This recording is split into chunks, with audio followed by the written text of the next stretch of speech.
Good afternoon. I'm Raja Khalidi, Director General of the Palestine Economic Policy Research Institute, and I'm very happy and privileged, in fact, to be addressing this distinguished audience, which I had hoped to be a part of, but regrettably, the circumstances here in Palestine meant that I could not be with you. But I do appreciate highly the BNDES and IDEA's invitation to me, because I consider that an invitation to Palestine and an acknowledgement by you all of how important what we are going through and have been going through for this past year is, not only to us but to the peoples of the developing world and to indeed people of conscience throughout the world. Hence, rather than being able to talk about these subjects both within this meeting and on the side, unfortunately, I'll just have to suffice with telling you what I was going to come and talk about. And under the theme of this panel, namely consequences of financial inclusion and exclusion, let me just start by saying that Palestine's economy has always been a strange hybrid of inclusion in the global economic system, but exclusion from the multilateral trading and financial system. So it's really been living the worst of both worlds. So it was included very much so as an open economy in the global economy, in the regional economy to a lesser extent, but subsumed within Israel effectively and its own international trade and financial relations, and subject, of course, to the rules and standards, but also the crises of the global economy. And needless to say, subject as well to Washington consensus policy commitments and prescriptions. On the other hand, it's always been excluded from the international multilateral economic institutions or system. The international financial institutions, of course, the WTO, and at the level of even multilateral and regional banks. And it's also been excluded from any recourse to any form, really, of policy space, of any meaningful policy space, monetary, fiscal, investment, or trade. I'll return to this subject later, but first I think we must pause for a few moments to recall why we're here and how we got here. So, the core missing component in everything when we talk about the Palestinian economy, and in particular about financial inclusion, is, of course, the absent sovereign governance. And that is a status which remains denied to Palestine 75 years now after Israel obtained its sovereign state and began to build its self-reliant and highly productive economy. Meanwhile, Palestine was reduced to a prolonged confrontation with a settler colonial project, a campaign that came in waves over the decades, now reaching all parts of Palestine, and which has become only fiercer and wider and more powerful in recent years, and indeed more brutal and unabashedly racist during this terrible war. You've all been witness, like those of us in Palestine, to this catastrophic war that Israel refuses to halt. And as economists and observers sitting in Ramallah, we could find very few theories to analyze or methodologies to measure impacts, and instead new concepts are necessary to understand the economic impacts. And we at MAS over the last 10 months have been producing our own readings on these issues, on some of these issues, and we have painfully, as Palestinians, learned the real meaning when we talk about genocide, and in this case, the economics, if you wish, of genocide. So the war began with a very clearly and still upheld aim of making Gaza unlivable.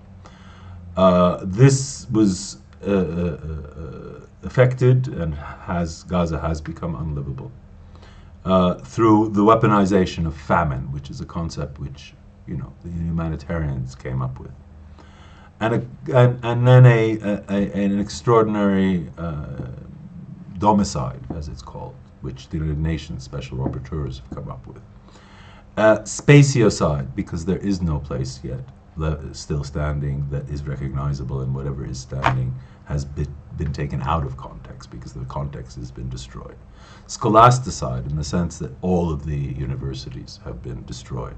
A whole year or 2 years of educational achievement is on hold. Sociocide, because of the communities that have been shattered and will probably never be able to reconnect. And hence, an econocide. So I won't go any further into the numbers. I don't think this is really of any help right now. It's very bad. It's never been this bad. It's going to cost tens and tens of billions to get out of this, and God knows how that will even where the pathway to that. At this moment, we don't see one, but I'm sure one will make itself and will be imposed, perhaps, by the heroism of the Palestinian people and by the right sort of support from around the world. If we're going to look at things like conditions for reconstruction and recovery, to try and just start looking forward. There are a few necessary conditions for any recovery, any relief, recovery, and reconstruction, the 3 R's, so to speak, over a 5 to 10 year period at best. Needless to say, but people don't say it enough, is we need a full Israeli withdrawal from Gaza, and we need Gaza reconnected to the West Bank and to Egypt. That has to happen, or else Gaza will remain suffocated as it was for 15, 17 years.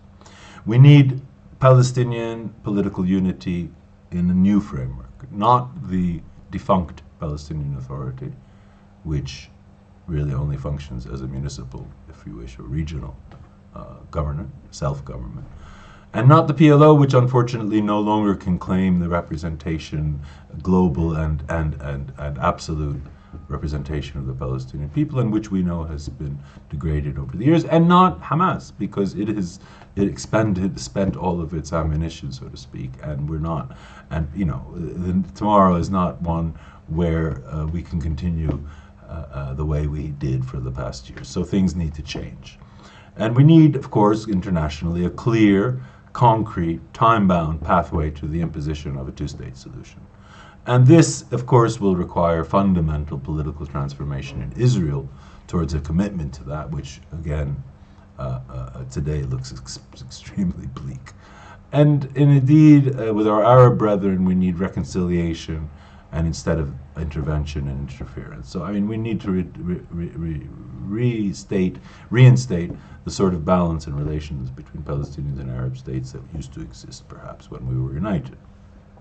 In the absence of the above, we face a unique and unprecedented effort to erase the Palestinian cause, the question of Palestine, and its people. And this takes us from the pre-2023 status quo and economic stance of what we used to refer to as resilience and state building or institution building, to a new reality of subsistence and resistance. The economics of subsistence and resistance is what we're in today. How long it will last, we have yet to see. In the West Bank, you have still a functioning core of a Palestinian economy. It's able to, but its ability to recover is threatened with a war no less severe in the West Bank than in the Gaza Strip if it does not submit to the Israeli diktat. And that is a diktat which is not only the military, but of course has a very important financial component because of the fact that the Minister of Finance is a rabid, if I may say, settler leader, and indeed part of the leadership of the National Religious Zionist faction, which really has been, he was very clear yesterday. He said, we should be able to get rid of the Gazans, get them out. If it was not possible, if the world would let us, that wouldn't be an immoral thing to do. So I won't talk about that, but let's remember that the West Bank is every day under assault, no less severe, perhaps much less wide than Gaza. 2 cities, Jenin and Dulkaram, have suffered major infrastructural and housing destruction. Of course, Gaza Strip is the definition of an economic holocaust. I don't, want to be to exaggerate, but it has been literally burnt.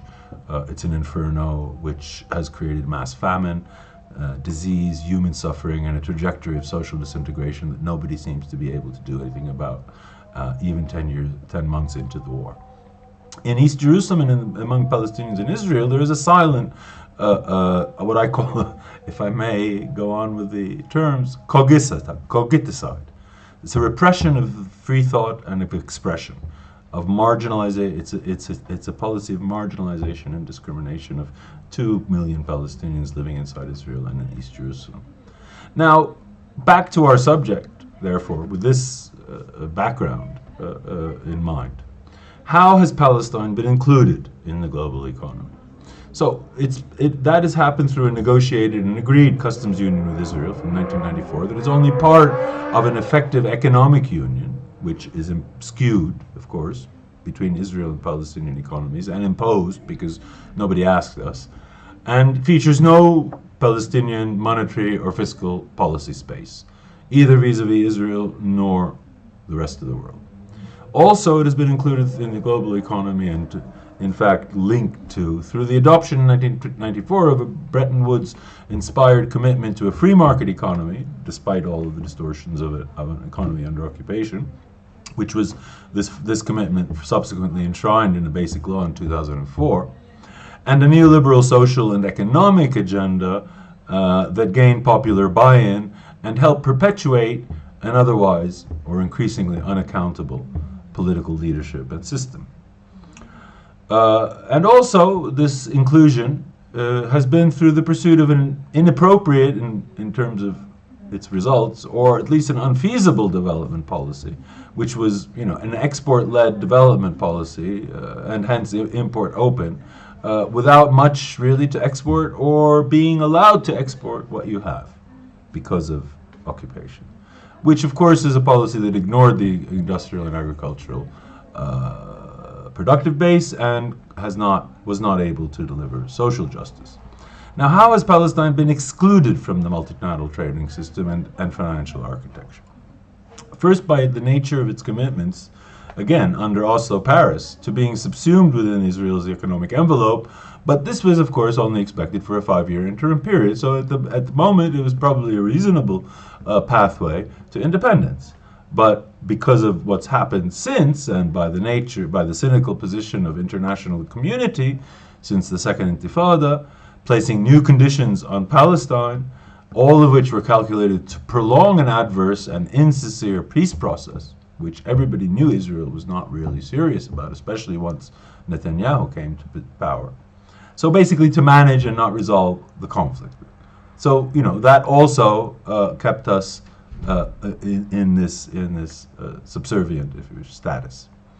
Palestine has also been excluded from the global financial and trading architecture by denying Palestinian sovereignty under the pretext of unresolved statehood. So membership in the international financial institutions, the WTO, can easily be dismissed, or the Palestinian case for membership can be easily dismissed by saying, well, it's not a state. And of course, all of that entails having no resort to international economic rules, which affect trade facilitation, sovereign borrowing, etc. The only rules in Palestine, international economic rules in Palestine, is subject to are those imposed by the global financial system on Palestinian banking to control, of course, what? Illicit financial flows. So, in closing, let me just mention, and I would have loved to have been there to discuss, but we'll have a chance, inshallah. Principles, 4 principles, if I may, we can add to them, but these I think are the first that come to mind and I think that are important. Principles for Palestine's balanced integration into the global economy. And this is not so much a day after as a ask for tomorrow, so that we actually have a day after, so to speak. The very first thing is this concept of sovereign economic functions, not economic sovereignty, sovereign economic functions, that the Palestinian government should be able to deploy, which would precede statehood and precede independence and precede the conflict, the resolution of the conflict. Perhaps, in fact, one would hope would lead to the resolution of this conflict. So this is to do with borders and control at borders, to do with the regional trade and investment agreements and the ability to enter them and apply them, and ultimately a greater domestic fiscal autonomy, both in indirect taxation and an appropriate taxation system for the sort of war-torn economy we're talking about. Second point, and I think this is something that can begin tomorrow again, financial sanctions on Israel in retaliation for its financial sanctions on Palestine. Now, this maybe is a member for state-to-state relations, but it can go further, and I think it should be studied as a tool that should be explored at the international financial institutions, for example, as to whether the sort of violations Israel continues to perpetrate. Yesterday, they deducted $30 million from Palestinian trade revenues because they want to reimburse some Israelis that were killed on October 7th. So, I mean, these sort of, regular violations, I mean, it provoked the G7 to issue a statement not so long ago, threatening Israel with sanctions, well, it didn't threaten them with sanctions, but threatening Israel to not go ahead with financial sanctions that it subsequently, by the way, did back down on. I would add to this, number 3, international, what I call fiscal solidarity, and would entail, according to the state of Palestine, sovereign borrower status at international financial institutions and development banks to enable it to access finance for development and reconstruction. A tall order perhaps, but I believe, it's something that is a political matter, and if there's a political decision that can be made, then the technicalities of how to do that could be worked out. Finally, I think this goes along with what I've said already, swift moves to grant the State of Palestine observer member status in the WTO. It's had an application pending there for 15 years. Observer member status, without beginning its accession, in its capacity and recognized as a separate customs territory, not as an independent state, which, for those of you who are familiar with the WTO, is an option for Palestinian, and this would allow Palestine not recourse at this moment to that system, but it would allow the beginning of recognizing Palestinian sovereignty. And if it's sovereignty of a separate customs territory, so be it. We don't need to say where that is or who's responsible for it. But anyhow, these are the sort of ideas that I think need to be put on the table these days. I think Brazil is an excellent place for this discussion to begin among friends and among experts like yourselves. And I would just add and finally say that this is as much a Palestinian agenda, which I push in Palestine, as much as it is a South-South agenda. And it's one that would produce, I believe, some concrete changes in the political landscape and in prospects for peace and justice. Thanks again. Have a great time, and all my best to Rio.